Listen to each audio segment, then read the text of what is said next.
This guitar is a more authentic Les Paul than an actual Les Paul.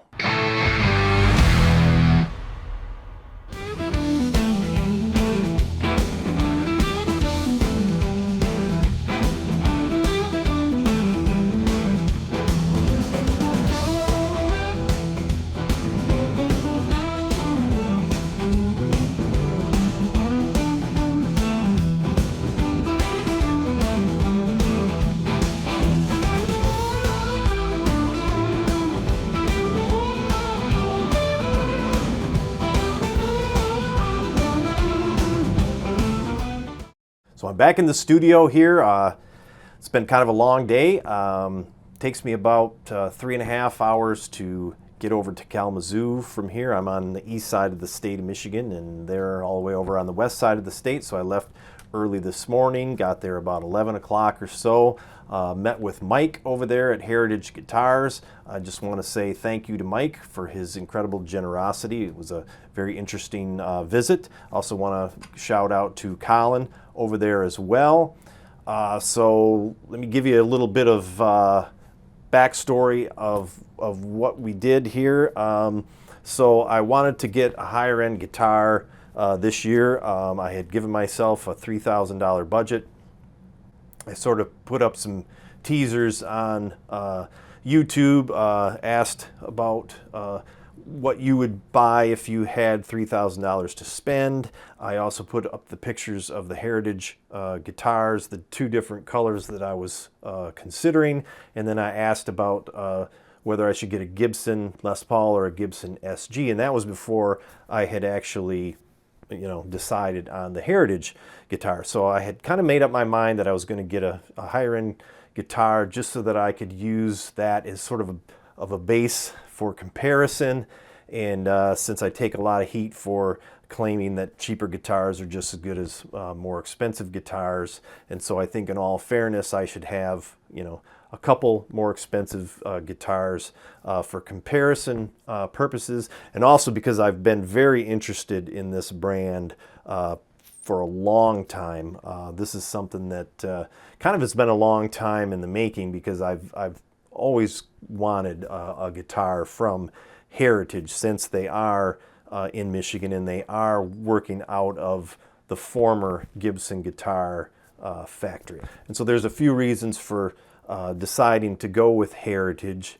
One is because my money gets to stay here in the state, and it was interesting to go there and to pick out a guitar at the place where they make the guitar and have that connection with the manufacturer.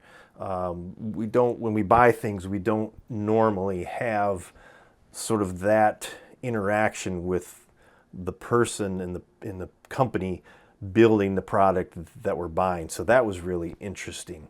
Plus, they're a small company, so I thought it would be better to support a smaller brand than to, say, buy a Gibson or a Fender. Nothing against Gibson and Fender. It's just that they're a very well established brand. I mean, Heritage has been around since about 1985, so they've managed to stay in business in a really, really tough industry for decades, so which is good. But I thought it would be a good idea to support the home team a little bit, especially in light of all the conversations that we've been having about guitars made overseas and how expensive US made guitars are and things like that. So I guess maybe the thing that I learned today is that when you buy an expensive guitar, you're buying more than just a guitar. Especially when you buy a guitar, from a small builder.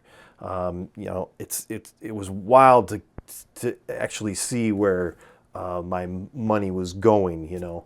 I mean, some of it is going to a corporation or whatever. There's a couple different companies that own the Heritage brand now, but it was pretty cool, and definitely a thrill for a guitar nerd to kind of see where things happen.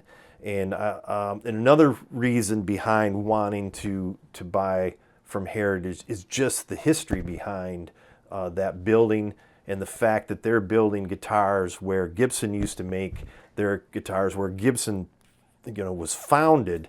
In fact, I was told that Ted McCarty, guitar designer for Gibson, and I believe he designed some stuff for PRS too, had an office in that, in that building.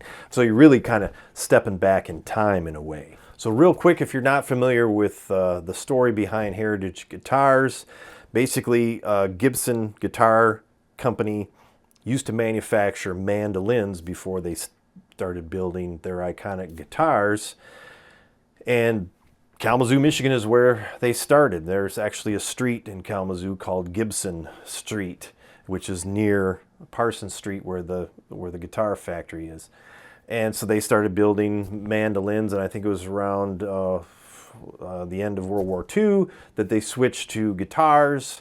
And then since the popularity of mandolins, I guess, was fading and the guitars were taking off, and so they started building guitars. And so that location is where a lot of iconic guitars were built, and where a lot of famous guitar players throughout history have probably visited that facility. And so then Gibson, I believe they had their plant in Nashville, Tennessee before they shut down this plant. I think they wanted to consolidate, and so around 1984, I think it was, when they shut down the plant in Kalamazoo, consolidated everything, moved everything to Nashville. So a handful of guys that worked there didn't want to move, and so they got together and decided that they were going to start their own company, and they bought a bunch of the equipment, and I don't know if they bought the facility or leased it or whatever, but they set up a guitar shop right there in the factory that Gibson used to build their guitars in, and thus began the Heritage guitar brand. And then the original founders of that company, I think in 2016, decided that they were going to retire. And so a real estate company and a company out of Singapore that owns BandLab, which is sort of an online mixing music creation software. I think it's got like a social media platform attached to it too. Anyway, the company that owns that bought into Heritage, and then they moved to the bigger building. Basically, the factory and the old there's an old building and a newer building, and all that occupies an entire city block, and it's in just a little residential neighborhood. There's a elementary school kitty corner from the factory. There's a couple old houses. It's fairly old neighborhood, and it's just a few blocks from downtown, so it's in a really cool area. If you haven't been to Kalamazoo, I encourage you to visit and check it out.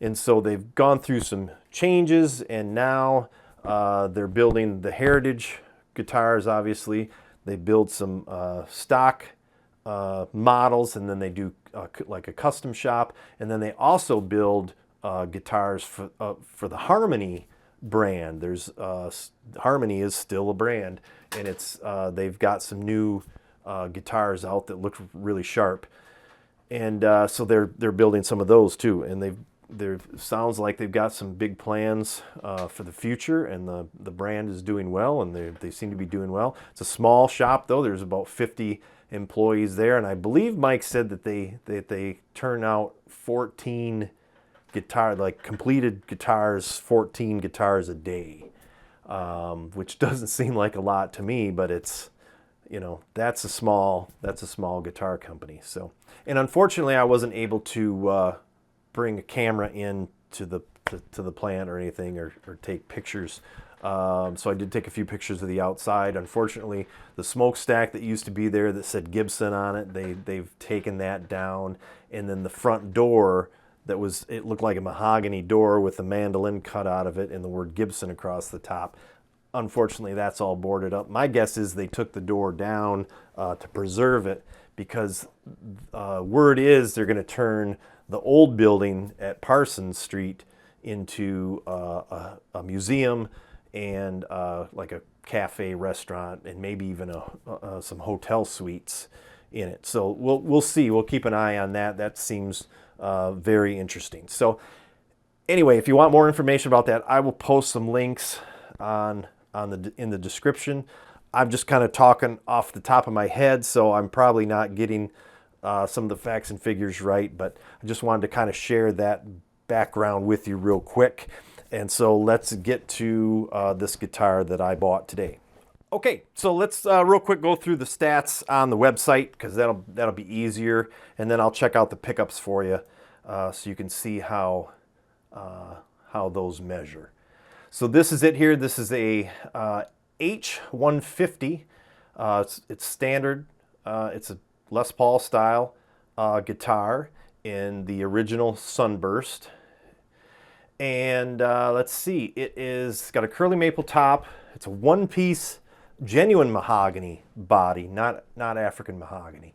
And nitrocellulose finish on it, which means I'm going to have to take some care to protect the finish on it. Fretboard is Rosewood. It's got a 12-inch fretboard radius. Jescar medium jumbo frets. Jescar is a fret manufacturer based in the US, I believe. The neck profile is a C shape, but it's a taper. You can see there. Neck material is also genuine mahogany.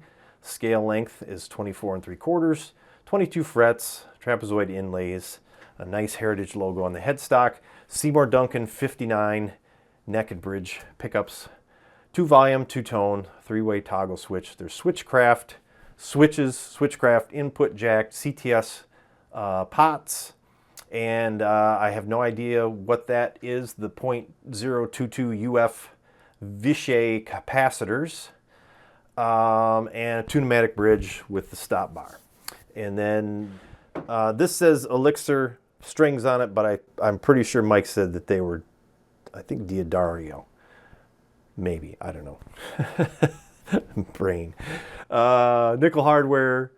Control knobs are the gold, the old, the vintage style gold, and then a switch cap is cream, and it comes with a really nice case.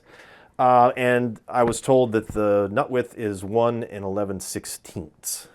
I will post all that in the description, and we'll check the pickups out too. But let's check this thing out.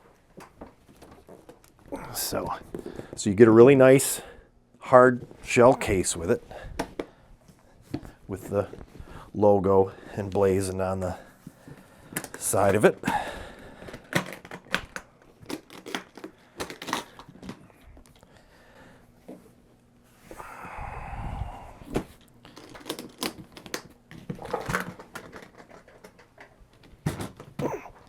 All right, there it is.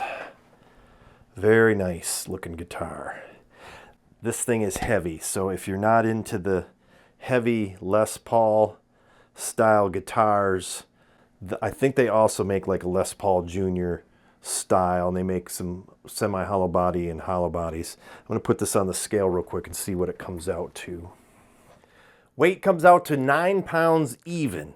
It's deceptively heavy. It feels heavier than 9 pounds, but it comes out to 9 pounds. So look at the finish on it, or the flaming. This is a 2-piece maple top. Not really book matched, this one isn't. A little bit. It's got some flaming over here that doesn't really exist over there, but it's really nice. Like I said, solid mahogany back, set neck, of course. And I like their headstock. Their headstock isn't goofy looking like some of the copies of guitars that manufacturers make. They don't know what to do with the headstock, and so they end up looking kind of silly. But this one's really nice. Tuners are really nice on it. So I guess one of the rituals of buying a heritage guitar is that you get to put this little knob on yourself, and then that means that you're now the owner. So there you go. 3-way switch. Binding is gorgeous. I mean, it's beautifully made. The paint job is immaculate. The binding's immaculate. It's got it doesn't have the super tall frets like on, I had a Les Paul Studio, and it had really super tall frets on it. And if you watch the channel, I talk about this quite a bit, that fretting those, if you're somebody that mashes down on the strings pretty hard, will put it out of tune.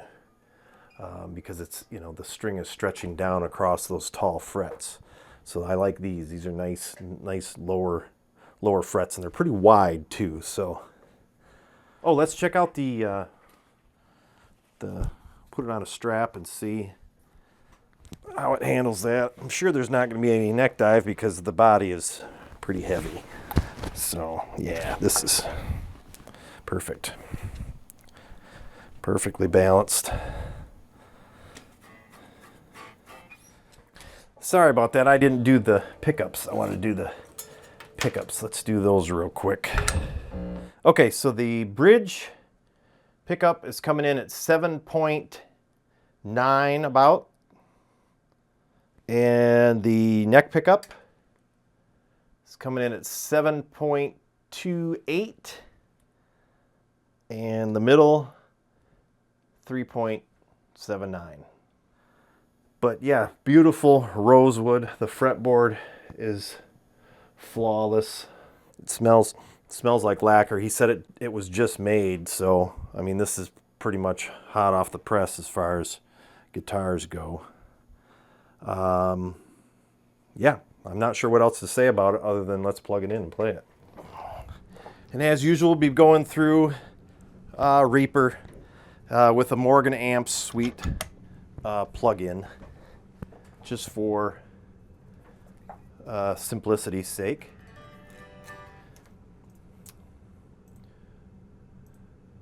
And people talk a lot about how expensive guitars are pretty much ready to go. This thing is set up perfectly. It should be intonated perfectly. You know, it holds tuning well. So, and the strings are good. You know, really good strings. So, got it all set up, all tuned up. So we're down here at the bridge pickup.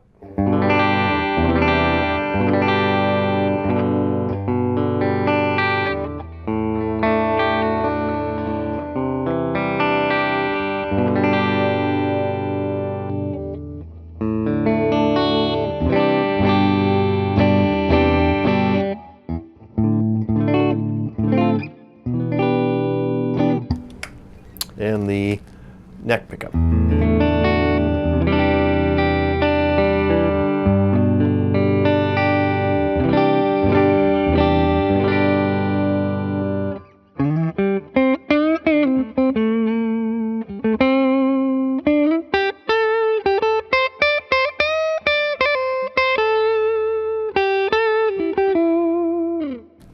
Yeah, I mean, you know, Seymour Duncan pickups on it. Pretty much can't go wrong there. Let's put a little distortion on it.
this thing sounds great.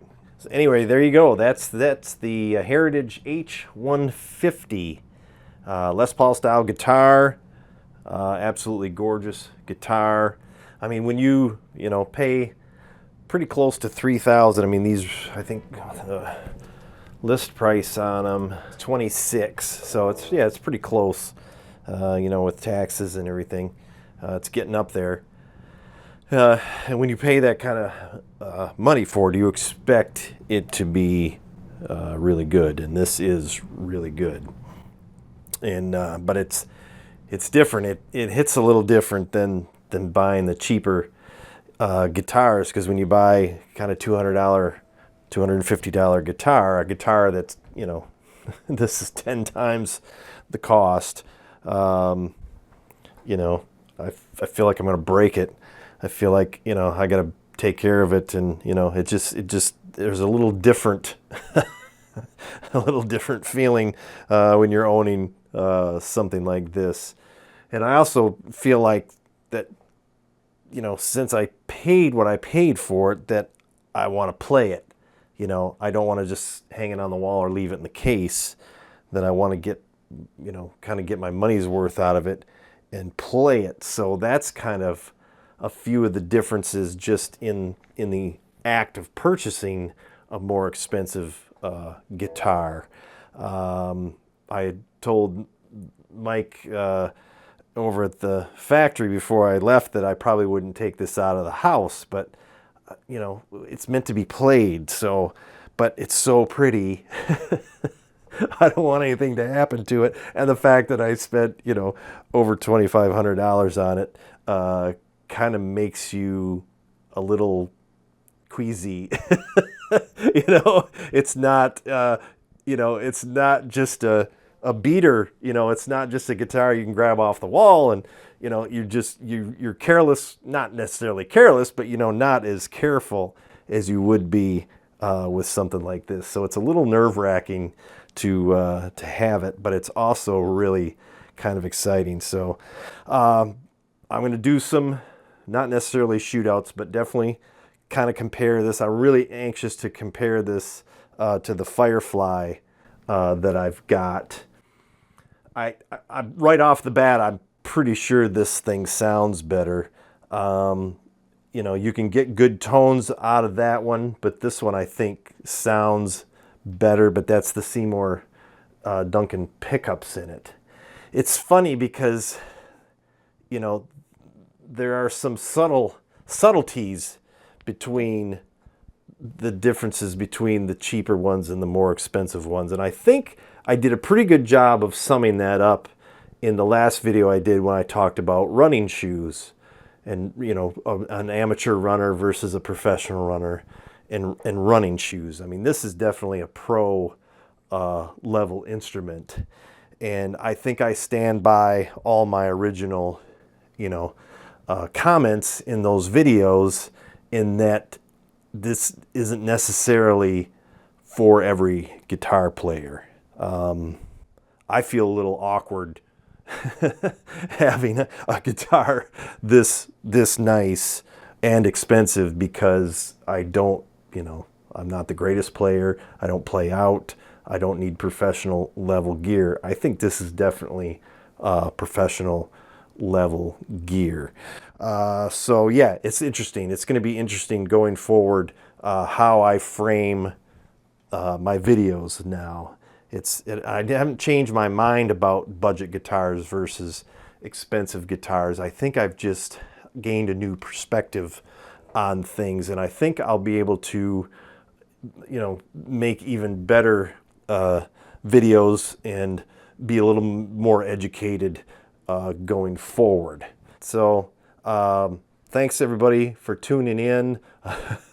I'm kind of tired today, so like I said, I had a long day, but I wanted to make this video tonight. But I feel like my thoughts aren't put together really well. But like I said, we'll revisit this in another video with the Firefly, and then I'll probably throw that, what is that, the Leo James in there too, so we can just kind of talk about just the things that, you can expect from a guitar of this price. And it may not apply to all guitars. That's the thing. It's hard to quantify all this stuff. It's really hard. That's why I did that last video about how it just, I don't want to do the, you know, the versus cheap versus expensive anymore, because it's really hard to quantify. I mean, quality can vary from, you know, manufacturer to manufacturer. So, you know, you might spend $2,600 on a guitar from another manufacturer and it might not be that good. You know, I don't know. I don't see how you could get much better than this. I think this, like, that was another thing that I said in one of my other videos, is that there's a point at which you can't do anything else to this. I mean, to me, this is as good as it's going to get, unless you put gold on it or something. You know, I don't see how you can get any better than this. So spending more than, say, $2,000 or $3,000 for a guitar, I mean, doesn't make any sense to me. I mean, that's not taken away from the people that build them, and, you know, I mean, you got to make a living. You got to keep your company going, and they build custom guitars too, where they wind their own pickups and they do all this extra stuff, and there's probably way more hands on it. So obviously all that makes the cost go up. But as far as like better sound, better construction, better, you know, people always tell me, oh, well, they got better woods, they got, you know, it's like, what more can you do to this to make it, you know, better? I don't think you can. I think this is sort of the pinnacle of guitar building right here. But yeah, this is pretty awesome. So I'm kind of a little speechless. So, but anyway, again, Jace Allen here. Thanks for tuning in. We'll see you next time.